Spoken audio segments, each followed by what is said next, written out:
Hi, everyone. Welcome to the How to Get Hired and Stay Hired in a PE-backed Company webinar hosted by Private Equity CXO. I'm Lindsay Gazowski, CEO of The Crucible and a partner at Falcon.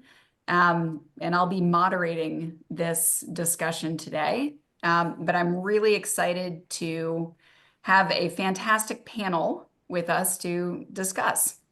The problem here is that so many executives struggle not only to find the right roles, but also to thrive and stay in those roles through exit.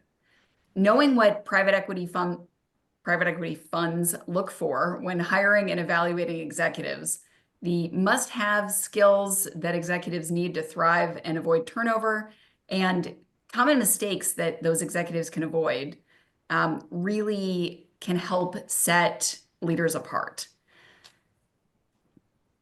So with that context, I wanted to introduce our panel for today's discussion. First, we have Dan Cremens, founder of Acelera Partners. Dan has personally assessed and hired hundreds of portfolio company leaders as a PE investor, and now shares his knowledge with C-suite leaders as an advisor at Acelera, where he helps unlock people-powered value creation in PE-backed companies. He's the author of Winning Moves, which is the playbook for private equity-backed value creation, and leads Ascend, a development program designed to help C-level leaders accelerate growth. We also have Tracy Abbott, CEO at Abbott Strategies. Tracy helps successful private equity leaders excel in complex, dynamic environments. She spent 25 plus years as an operator at Pepsi and Chick-fil-A, and as a private equity senior operating partner and head of portfolio company talent, and moreover as a strategist for places like Foot Locker and Bain and Kearney. Tracy helps leaders enter and drive value creation in PE-backed environments. And last but certainly not least, we have Grift Krenbrick, who's the CCO at Thaudium. Grift has spent the last decade helping develop C-suite leaders. Through his work at Thaudium, he helps companies define great leadership to build customized, tiered development programs. And he also works closely with Dan at Ascend to help executives develop and propel value creation, and is passionate about tying personal goals to organizational objectives. So thanks everyone for joining me. I'm really excited about this discussion today and feel a little overwhelmed with the level of talent and depth of insight you guys are going to be able to bring. Good. Thanks for having us. Looking forward to it. The first topic that I want to dig into is understanding what it takes to get hired. And so maybe we can kick it off with you, Tracy. Talk a little bit about the traits that are key in the hiring process, including technical skills and leadership factors. Yeah, so I think, as people want to transition from the public sector into private equity, they really need to understand that there's this mentality in private equity, a bit of they've been there, done that, and that's how the role scorecard is often built. So with that, you need to know what it is and then how to speak to it. So the scorecard often has three parts: the gating factors, the technical experience, and then the leadership excellence. And because PE can tend to be risk averse, they really want someone who fits that spec exactly, but we know it's not possible. So there is the door open for people who can pitch it the right way. And so around the gating factors, these tend to be the ones that feel like closed doors. So it's things like the senior needs to be, have already been a CEO. They need to have already been backed by private equity, et cetera. And what they really mean is, they want a leader who understands the complex board dynamics. They want someone who is focused on driving a team through value creation and really delivering results, and that they've done it at scale. So I think the executive can have a tight elevator pitch that really focuses on the value creation elements that are important for that particular company and how it would grow. And where they have spiked technically as well. So if they're a really big strategist or they have GTM and how that's helped deliver the plan. The last piece is to really think through the marketing that you have as your personal brand. And I often ask people, what is their field of one? So what are they best at that they can really compete on? And I think having that level set is how I encourage people to start the process. And to that last point, what about people who don't think that they are necessarily the best at anything in particular? How would you help them think through how to position themselves for answering the questions and highlighting what they do bring to the table? Yeah, I mean, it's what they've done the most of, where they're the most comfortable, right? So for me, the strategy spike is something that's, been in my background for a really long time. It's not the only thing I do, but that particular spike in a particular industry, is why, for example, I sit on boards with that. And so if you've done it for a long time and you have specific knowledge of how things work, like talent strategy for all of us on the phone here, then that's what I really hone in on. Fantastic. So, Dan, you've also been on the hiring side as well as the consulting side of this. Talk a little bit about what you've seen from that seat and where people might screw up. Yeah, I'll talk about this from the standpoint of what were the biggest things that I looked for when I was assessing candidates for PE-backed roles. As you mentioned, Lindsay, I used to run the assessment practice for a mid-market fund called Alpine Investors. So I've interviewed hundreds of executives over time. I've hired hundreds of executives. And I mean, as I'm thinking about this question, at the most fundamental level, let's start by just getting to the heart of what private equity firms care about, which is, can you create equity value in the company they're considering hiring you for? Full stop. A lot of the other nuts and bolts around this topic sort of end up tying back to that point of, equity value creation is the language of private equity. It's the measuring stick by which any executive candidate is going to be assessed. So when you're interviewing for a PE-backed role, investors aren't just looking at your pedigree. That's a factor. In some cases, that may be the dominant factor for firms that really value pedigree. But what they're really trying to do is make a determination as to whether you can take their $1 of invested capital and turn that into $3. So, what does this mean more practically? A few things. One, orient your resume around the specific quantifiable value that you've generated in prior roles. In so doing, you will be speaking in the private equity language of value creation. And then, of course, be prepared to speak clearly about exactly how you drove that value in prior roles. So if you can't articulate your direct contribution to equity value creation in prior roles, it may not get you very far in the interview process. I put out as you mentioned earlier, Lindsay, I put out a book in 2022 that is going to gives a really useful window into how private equity investors think about value creation. It'll give you a way to frame how you think about and talk about your role in driving value creation. So consider checking that out. It's called Winning Moves. Others who have been in your shoes trying to break into PE have found it helpful. But I recognize this still leaves the question, which is, okay, so past that, what are the traits that are most important to actually driving equity value creation? And this could be a 60-minute webinar in and of itself, but there's a few things I'll highlight. And as context, at my last firm, Alpine, we had a mantra that was attributes over experience. And this is a little bit countercultural, I think, in private equity, and maybe runs a little bit counter to the prevailing mindset that Tracy was describing. But what we discovered just through years of lived experience and pattern recognition was that underlying attributes were far more deterministic of executive success than the executive's strict amount of experience. And to illustrate this, I could share a bunch of case studies of first-time CEOs or new execs that were new to private equity who had the right attributes and who ended up outperforming seasoned executives who lacked those same attributes. So what are these magical attributes? There were a handful that we really homed in on that were sort of non-negotiables in our hiring process. We shorthanded them EQ, AQ, and GM. So EQ is emotional quotient or emotional intelligence. This is your ability to understand yourself, understand others, manage relationships, navigate the complex social dynamics and governance dynamics that you'll face in PE-backed companies. So this was certainly high on the list of attributes. AQ was adversity quotients. This is your resilience when you're facing the inevitable challenges and setbacks that you will face in the highly dynamic, high stakes world of PE. Some investors, you'll hear shorthand this as will to win. And then the GM was growth mindset. This is your belief that abilities can be developed through dedication, through hard work, and through focus. And related to growth mindset, humility, self-awareness, coachability were all very important factors that we evaluated that were relevant to growth mindset. So bottom line was, there are a lot of things PE firms are looking for. These were the three that, sort of weighed most heavily on our list: EQ, AQ, GM. And when you have those and you can sharpen those and hone those over time, it just becomes a really formidable combination of attributes.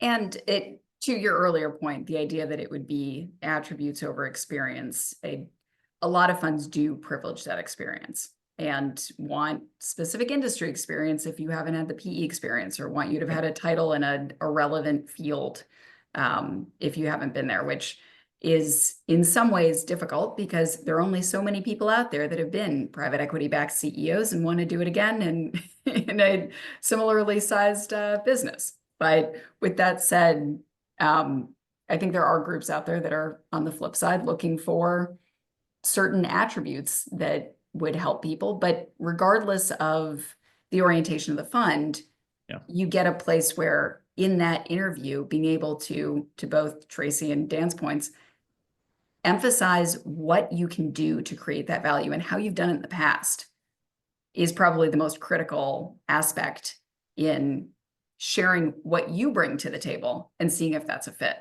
Totally. Have you, Dan, seen specific ways that people who are otherwise great candidates kind of mess up when they're in those environments, or traits that come out in interviews that are a big red flag when you're sitting on that side of the fence? The biggest red flag is lack of self-awareness. Your inability to articulate where do you, on the one hand, where do you shine? And on the flip side, where do you struggle? This is the do not pass go factor. As I've been on the interviewer side of the table umpteen times, this is the do not pass go factors. If you can't clearly articulate a balanced view of self, where do you shine and where do you struggle, you're not going to get past first base. And that runs counter to many of our tendency to want to position ourselves and posture and create the narrative. And I've just found that, I don't know, this is maybe a bit of my personal philosophy, but life's a little easier, and the interview process is also a little easier when you can just come to the table and say, here's who I am, here's where I shine, here's where I struggle. And oh, by the way, I don't want you, Mr. or Mrs. Hiring Manager, to put me in a position that is in an area where I'm going to struggle. So it behooves all of us to just be clear on that as we get to know each other. I think I'd add one thing to that. I totally agree with that. One thing I'd add is, in talking about leadership, because it's such an important part of this interview, if people can't talk about their followership and who they've developed over time, and where those people are, and tell those stories of success and stories of failure as it relates to people decisions, I think that's also another critical one. So I'm looking for followership and some of those stories, and then you're going to call some of that in the referencing anyway. Great. Talking about the idea of it being a great match and being a place that the candidate wants, I think a lot of us get into that mode of I want to win the job, as opposed to I want to evaluate whether this is the right role for me as well. Maybe, and I'll throw this open to the group and anyone can jump in on this, but is there a good way to balance those two in an interview that helps evaluate the company while also putting yourself out there in the most compelling way? My philosophy as a hiring manager in PE was this has to be a two-way street. I don't want someone taking a job that it doesn't actually align with what they're looking for, because that creates risk for me as the hiring manager that they're not going to make it past 6 months. So one frame to think about this through is approach the evaluation of the job almost as if you were considering buying the business yourself or underwriting the deal yourself. I've interviewed hundreds of execs over the years, and one of the most common reflections I've heard in these interviews about past roles is something along the lines of, "Hey, I learned things after I started that I'd wish I'd known before I took the job." And this is the hiring manager has some accountability there, but this is also a failure in your own due diligence. And so don't just passively accept the information that's provided on the job description or in the interview Q&A. Dig deeper, ask to see or hear the investment thesis, request information you feel like you need to make a smart decision. Do your homework so that you're not surprised later. And when I was in the hiring seat, I never resented candidates who dug deep. I actually respected this because it was a sign that their interests were aligned with me and making sure this was a role that they could see themselves sticking in and thriving in. Yeah, Lindsay, maybe I'll jump in as well. Please. I think from maybe a higher level standpoint, to build on what Dan just shared, I think folks need to do a good amount of due diligence on the values of the organization that they're joining. And maybe sometimes we think about those words as like just these soft phrases or one word cliches that get hung on a wall somewhere. But the reality is like a good set of values has been put together, is going to reflect the decision making criteria of any business. And the reason we bring that up now is to say, as you understand and get a little closer to what those values are for any organization you're trying to join, if you start to see some real dissonance of how you might make your own decisions against that value criteria set, you're going to feel a lot of friction and a lot of burn as you get into actual role. So it's one of those examples of this might seem like something that's just on paper, but when you actually get to, be in that role, and that's how decisions get prioritized, and you're not aligned to that, that's going to be a pretty rocky road. And I think to that point, it's not just the company itself, but the fund as well, and understanding the governance style of the fund, understanding the values of the company, and understanding how those blend or conflict really has a key bearing on whether someone is going to be successful in these organizations. That topic actually brings us into, I've won the job. I get to be there. Now what? How do I stay, and how do I not get fired? It's the stats are not great for the people that get to stay through exit for portfolio companies. And this is not people necessarily who are placed in midstream, but if you look at the total executives across a whole period, there's about a 70% replacement rate, which, I think highlights the fact that private equity funds are professionalizing and trying to get things right and trying to ensure that it's the right groups. But how does someone make it to exit? Grift, maybe you can talk a little bit about the unique features of PE and how that compares to working in those environments and working in high stress environments elsewhere, and what you've learned on that front. Yeah, absolutely. Well, maybe I'll start with a little bit of an analogy, because I do think there's probably a lot of folks who are joining this call who might either be in roles that are maybe more of the corporate variety or have been in that realm. And I would say my experience has taught me that a lot of the skills and a lot of the capabilities across coming from that type of industry or that type of organization, like the skills are relatively similar, but it's more like in that organization, you're kind of slow roasting a piece of meat versus, in the private equity world, you're kind of pressure cooking it. And so everything kind of gets dialed up a couple extra degrees, right? And Dan said one of the things that I would just totally magnify and emphasize, which would be awareness. And starting with self-awareness. If you're not really, really clear on the things that you're really good at today and the things that you have to get better at and continuously calibrating against that, like you're just going to find yourself trying to anchor against something else externally that's going to make you feel like you're never on sturdy ground.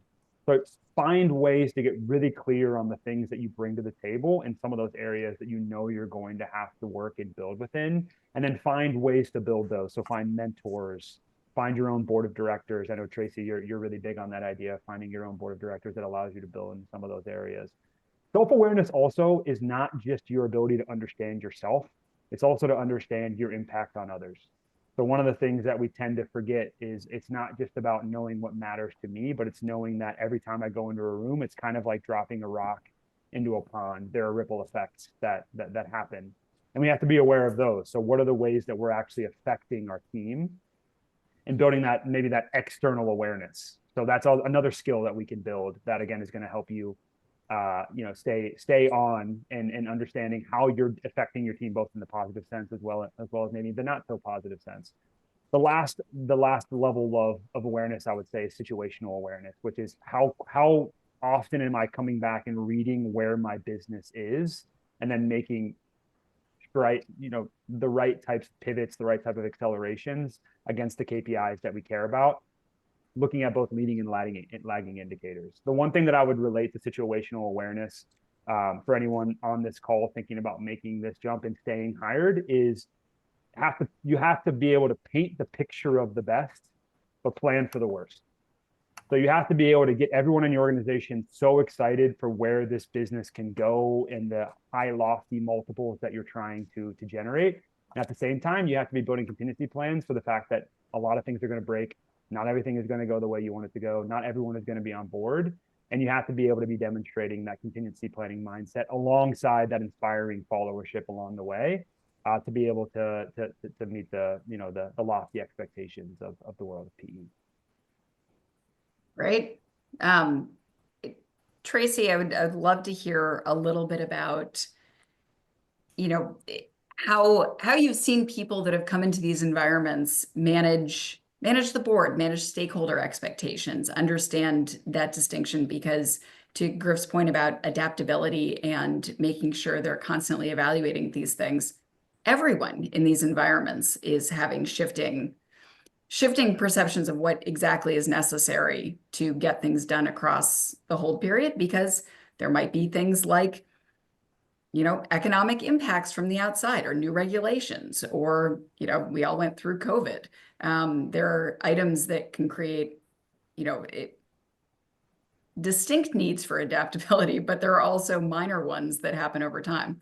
So Tracy, if you talk a little bit about how stakeholder and board relationships matter so much in the PE world? Yeah, I think it's because you have, first you're newly coming into private equity for a lot of people, and when you're coming into not only one culture of one firm who's brought you in, but then there are all the other people around the table, right? And so you often have different investor groups. They've got different times that they got in the investment, so they have different pressures because of vintage. Than maybe it's not consistent necessarily around the table. And I think, having watched my CEO in Foot Locker, in our public company, watching that sort of quarterly analyst call, that in some way kept it on a pretty quick pace. On the other hand, in private equity, it's both this marathon, because it's going to be a 5 to 7 year hold period, and it's a quick pace in each board meeting. So it's interesting that it doesn't have quite the short-term pressure sometimes that public quarterly does, but it does have, a lot of daily and year-long conversations all at once. So understanding what the interests are of the stakeholders around the table lets the leader really think about how best to communicate what is actually on the minds of the people in the investor seat. And then they're able to really bring up discussions where they need help. So the best board member, or the best CEOs I've seen, are the ones that use the board for input, instead of just the readout sort of to the financial readout to the investors, and then there's no questions, and then the board meeting ends. It really should be a trusted relationship between those people. And so I think leaders who understand board dynamics and understand also the multiple fund dynamics are the ones that fare the best in that boardroom. And I've sat on 5 now, so I've seen many different variations of this, and I'd say those are the keys to success. Good. And are there things you're seeing for people when they're in the seat that are, outside of self-awareness, adaptability, transparency, some of those key things we've hit on time and time again, other attributes or other things that great leaders are doing that are keeping them employed, that people who either fail out or choose to opt out are doing less of? Yeah, I would just say it's around the ability to focus on a few key things. And it sounds really simple, and we all think we would do it that way. But the reality is, you get into a business, there's so many different things happening. And usually the leader is smart enough to spin 50,000 plates. But the reality is, for the organization to actually have excellence in execution, it really does need to be focused and narrow. And so everyone thinks they're going to do it, I think, in a focused way, but yet from a board level, really honing in on what are the things that drive value creation. Read Dan's book; it's the best, and really how they're focused on that enterprise value. I mean, that's where their focus should be. Boards start to get uneasy hearing all of the story versus the levers that are going to drive the result. Dan, you've been nodding a lot, and along with this, is anything to add on those fronts? +1. +1. Good. To the book, to the Tracy, book then I'm comment, gonna Dan, to the book +1 for the comment? book comment in Yeah, that's what I particular, thought, but yeah. the rest of it is good too. Tracy, I'm gonna poke a little on you now, because I'm given the crucible in my background. I'm a huge fan of assessments for self-knowledge and understanding not only where you fit within an organization and how to work with other executives, but moreover, what you do well and what you don't. Can you touch a little bit on your endorsement of assessments and what you see when you're working specifically with candidates on, or with executives on, how to grow and build themselves and do that work to make themselves better for their companies? Yeah, I mean, I start every coaching engagement, that's what I do, coach and advise. I start every engagement with a 360. So whether it's one that's online or whether it's the interviews with their teams, it just gives so much insight into the bright spots, the dark spots, and then the value system as well, which they can also use to also help assess the organization. Back to one of the earlier questions. And I think it goes into the know thyself bucket, which we keep talking about in terms of values and self-awareness. In my coaching structure, that's where we start. And from there, we move into what I call the second section, which is grow. So how do you use instinct, intuition, and risk to really hone in, that speed of decision making that can come from having seen pattern repetition enough times. The third piece of the coaching structure is what I call SOW, SOW, which is then where you take it externally and you focus your energy on the things that matter and in the network that matters. And then lastly, the fourth piece is getting ready to go. And so that's integrating purpose. So we're back to the values-based purpose. And I think if we don't start with assessment, we tend to not want to look at our dark sides or our pieces that might be on our blind spots. And yet those are the pieces that, for the most part, others see. And so we're gonna want to work on those as we go through. Self-awareness is the number one thing. First place, I think all of us are saying to start. And if you don't know how to do that, a lot of us have been down this journey and would encourage it. Okay, so for all of us who assume we're self-aware and end up actually being blind to a lot of our own foibles and failures, let's talk about whether it's through examples, because those are always fun, or more generally, what are the common mistakes that people are making in these roles? Are there behavioral patterns that emerge? Are there blind spots that tend to crop up more often than others? Dan, you've seen a lot of this firsthand. What are you seeing that people aren't aware they're even doing? Yeah, I've seen a bunch of mistakes. I've made just as many mistakes myself. I've been an operator. I've been on the investor side, and the fund side. I've also been on the operating chair. So we could fill a 60-minute webinar with Dan's mistakes. We're interested in the sequel here.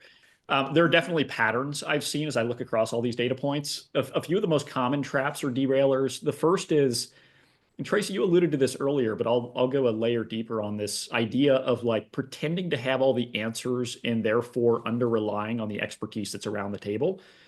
the psychology on this is interesting and pretty understandable, actually. Many executives, especially those that are new to PE and maybe trying to overcompensate for a lack of PE experience, feel they need to project this omniscience in order to build and maintain credibility. And I'm thinking about we had a CRO that we hired from a very fast growing tech company that was very credentialed, very credible on paper. When sales started to decline in a key product line that was very important to our growth, this CRO, it turns out, sort of refused to acknowledge that he didn't fully understand why nor what to do about it. And instead of tapping into the team's insights, instead of leaning on the board where we had some revenue expertise at the board level, the CRO dictated a solution based on past experience that completely missed the mark and missed the sort of market dynamics in the business. And so this is a very real example of where just failing to come clean around the things you know and the things that you're trying to figure out can hold you back. And there's research around this.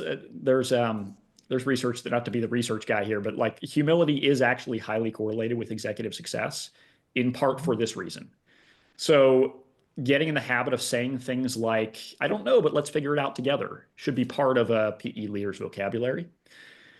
So that's one thing. The other thing, at the risk of being unoriginal, is it sort of echoes what Tracy was describing, which is failing to focus on what's most important. This is a very common trap, is trying to tackle too many initiatives simultaneously and too quickly. There was, this is making me think of a portfolio company I was working with back in Q1 that had 12 strategic priorities. And I had to remind them that by having 12 strategic priorities, you actually have 0 priorities. Because 12 is not, almost by definition, 12 is not prioritized. And so there's this old Dave Packard quote from Dave Packard from Hewlett Packard that always rings in my head as we're talking about this idea of focus, which is more companies die from indigestion than starvation. And that can be extrapolated out to say more executives fail from indigestion than starvation. So the so what of this is being able to home in on what's most important, which requires we build judgment and discretion. Being able to home in on what's most value generative and then channel tons of intensity into that short list of priorities is an executive skill, as a skill that can be built and is super important. And so, I mean, just maybe as a pragmatic, practical suggestion, attack this from both angles. On the one hand, limit yourself as an executive to 3, 4, no more than 5 key initiatives that are directly tied to your value creation plan.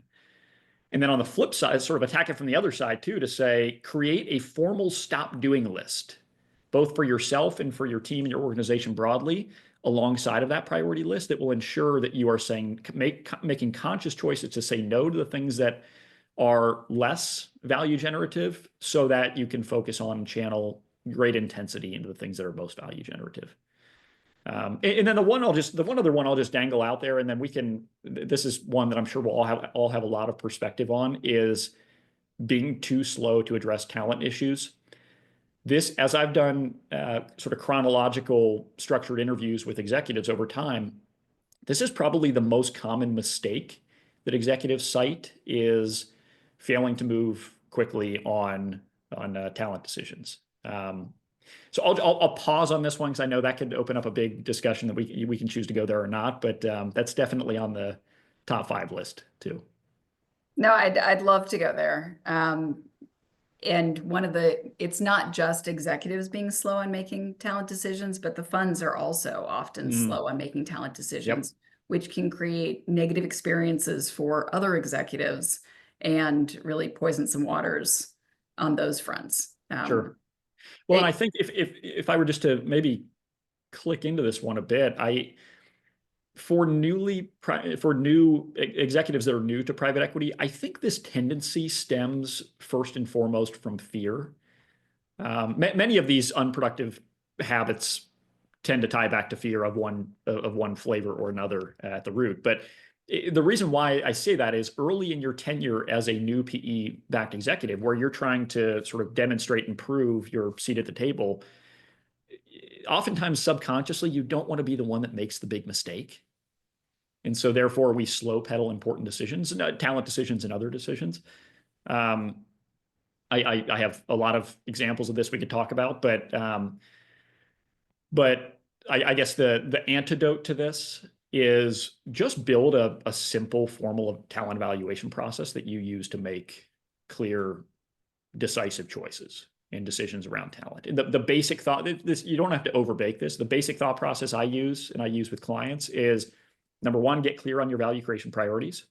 Whether you have to create those yourself or you're sort of inheriting those from the company you're stepping into, get clear on those. Number two, ask yourself, what are the capabilities that are needed to actualize each of those value creation priorities and in what roles? And then the third step is sort of overlay the people that you have in those roles on top of those objective sort of capabilities and criteria and evaluate objectively whether or not they possess those things.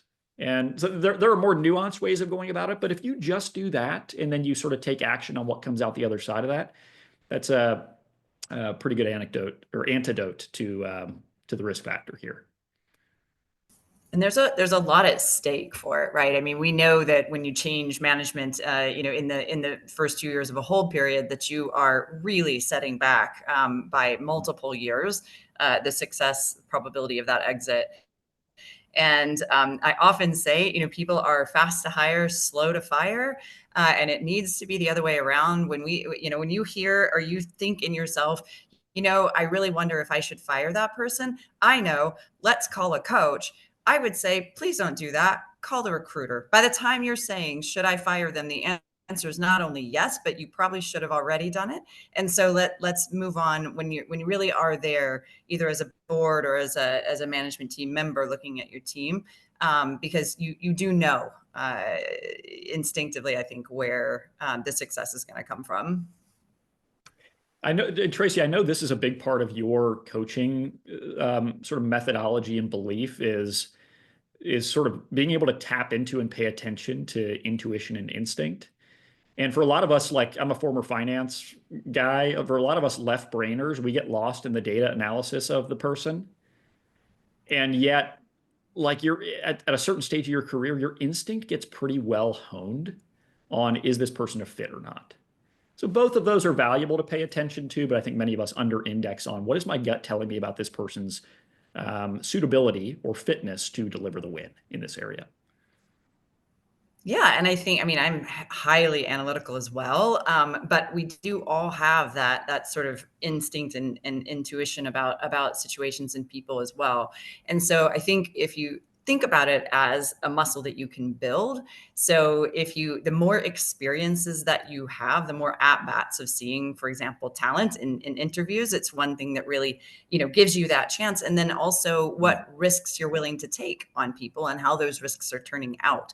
Right. So I think it is a muscle that you can really develop. And then that pattern recognition, just stepping back then and with all the unconscious that can become conscious after all of this repetition, then able to say, the data says this. Do I feel that to be true? And if not, are there questions I can ask to get at why it is I don't feel quite comfortable, even if the data is telling me that it's a go. So I love that. I love the balance of the analytics and the intuition. Yeah. And that assumes that the analytics are there to begin with. I mean, one of the concerns for a lot of people decisions in private equity and in business in general are that there aren't any metrics or anything else that's even there to highlight, or that people are basing this on irrelevant metrics, which are even worse than no metrics at all. Well, hopefully they're doing assessments. So that gives you some data to go off of in the hiring process, right? That would be the hope. I don't know that enough groups are using assessments to begin with, but aren't using necessarily the right assessments either. And there again, I have a vested interest in one, but there are a lot of good assessments out there, but there are a lot of assessments that are far too general for private equity leaders or leaders in general, like as a core, because they're used across the spectrum. So that's it, making sure that's all tied together. But when you're in the actual, middle of a hold period and things aren't going well, it's a question of why aren't they going well? Not just, okay, things aren't going well, let's fire the CFO, which often seems to be from the outside what people might assume is the case. So if they don't have that assessment and access to data, Lindsay, it sounds like we know where we should start the conversation. Yeah, feel free to go look down up that. crucible.com. Yeah.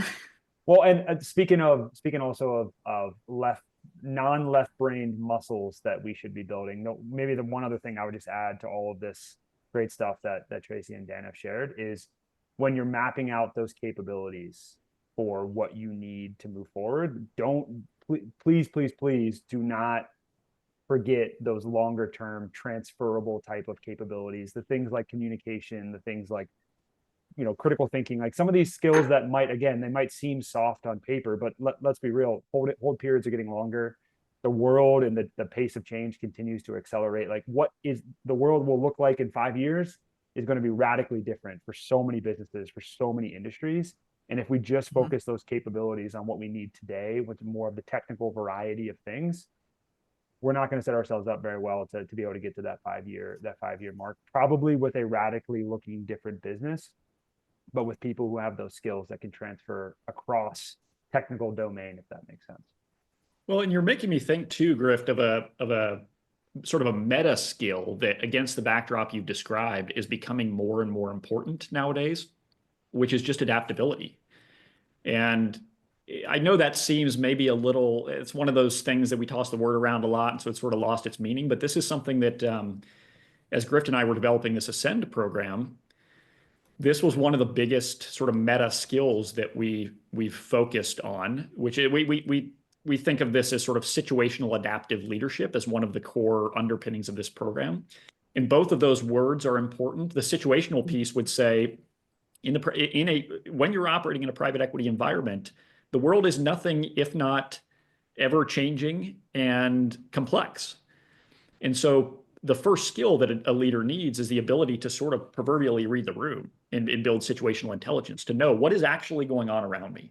And again, that is a skill. That's not just something that you're sort of born with or not. That is a skill to be built and honed.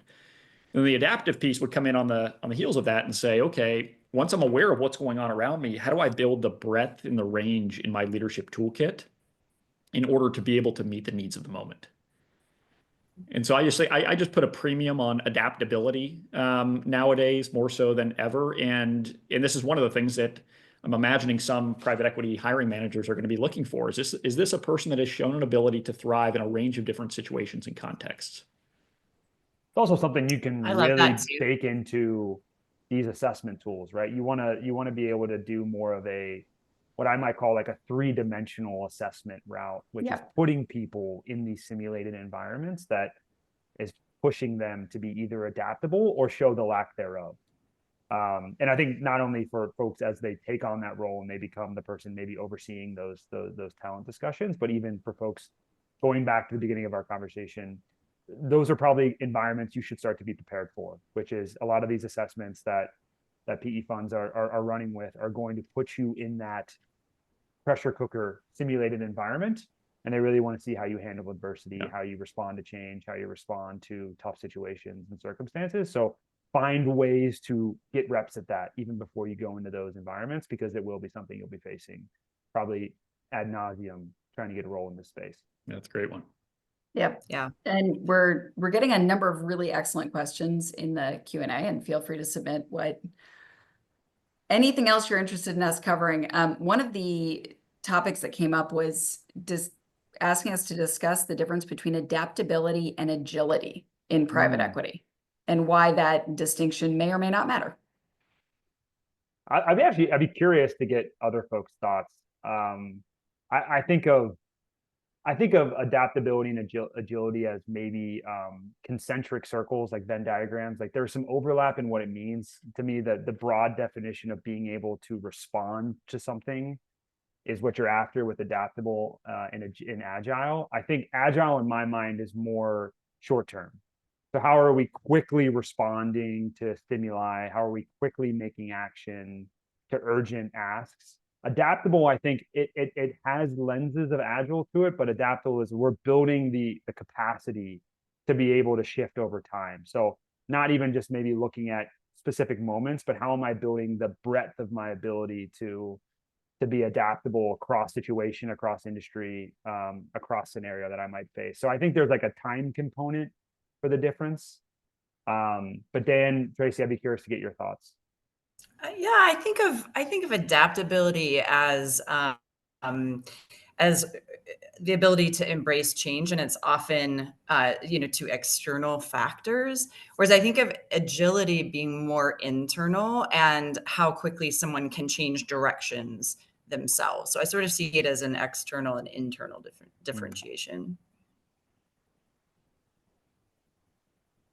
I'm glad you two answered this one because I don't actually know how I think about this one. My gut was to say these are very closely related, but as I'm listening to you, it makes me think. I sort of described my take on adaptability earlier. So by contrast, agility, I think about agility almost and this might be what you're describing, Griff, but in the course of a day, as a private equity executive, you are. I mean, I just looking at my calendar back when I was in an operating role, you're jumping from you know, long-term issue to short-term issue. You're jumping from high altitude strategic decision to having to grab a shovel and go do work to save a client.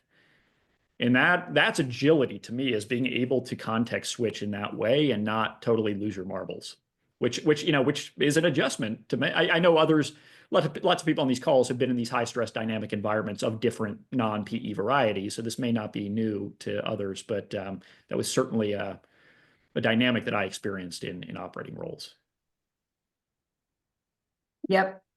And, as someone mentioned in the Q&A, that having agile adaptability is probably the best synthesis of all of this. Now we're getting to it. Now we're getting to it. Yeah, exactly. We need one more buzzword to add to that, and we might just be there.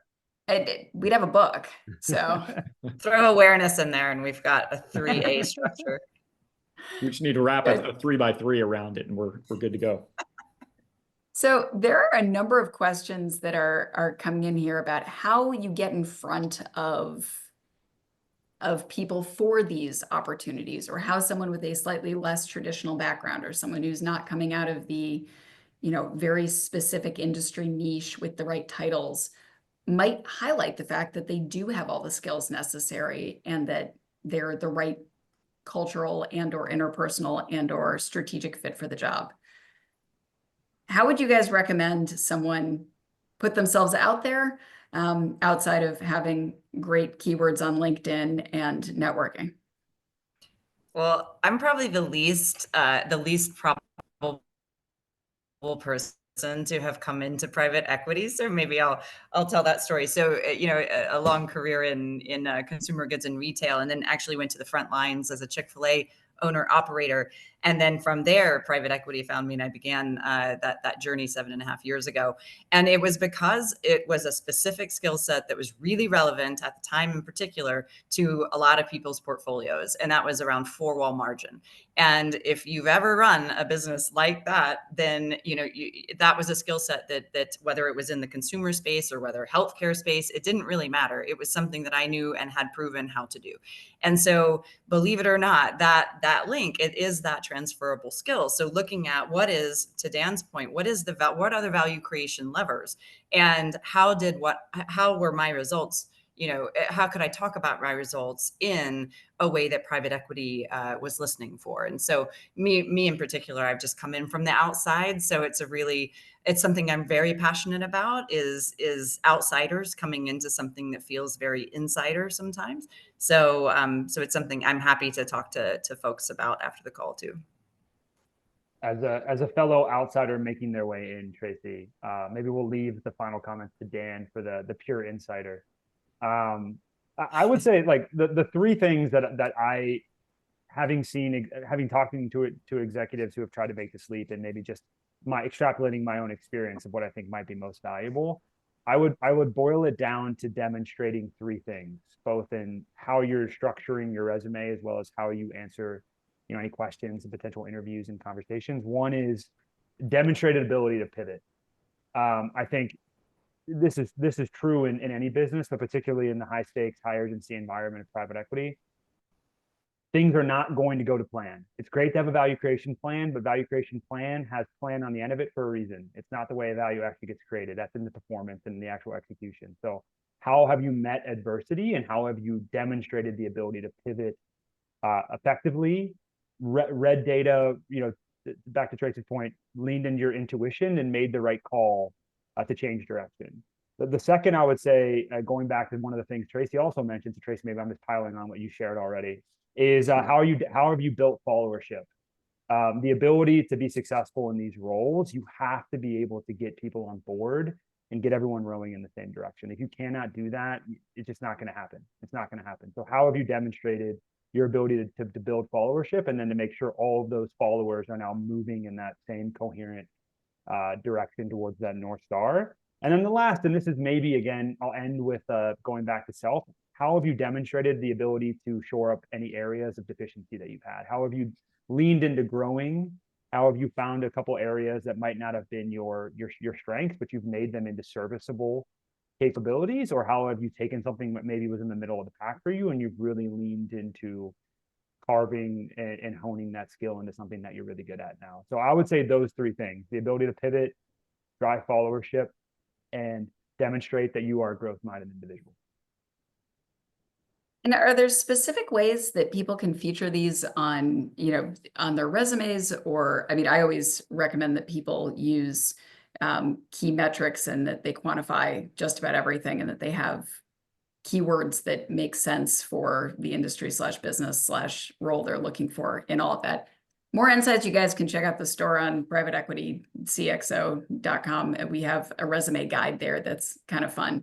I'm just going to be self-promotional here for a second, and there's going to be more self-promotion in a second. But with that, trying to emphasize some of these things that might be more difficult to highlight, Dan, your EQ, AQ, and GM, buckets from earlier. How does someone really demonstrate that in the time where they're being even selected for those conversations and before they're getting in front of someone? Yeah, you have me thinking very tactically about what are the words on the resume and the sort of structure of the resume. And the way that I've always thought about writing resumes is the how much and the how. How much did you drive a thing, and how did you drive that thing? And it's in the how much that you are appealing to your audience, your private equity audience, sort of data orientation and results focus. And it's in the how that you have the ability to express not only the moves you made, but the underlying behaviors, attributes, competencies that you demonstrated in making those moves. And that is a contrast to the way that I've looked at, like all of us, I've looked at tons of resumes over time. That is a contrast to how a lot of resumes are written. So simply put, I think if you just do how much and how, it probably gets you pretty far in capturing the eyeballs of private equity hiring managers. Good.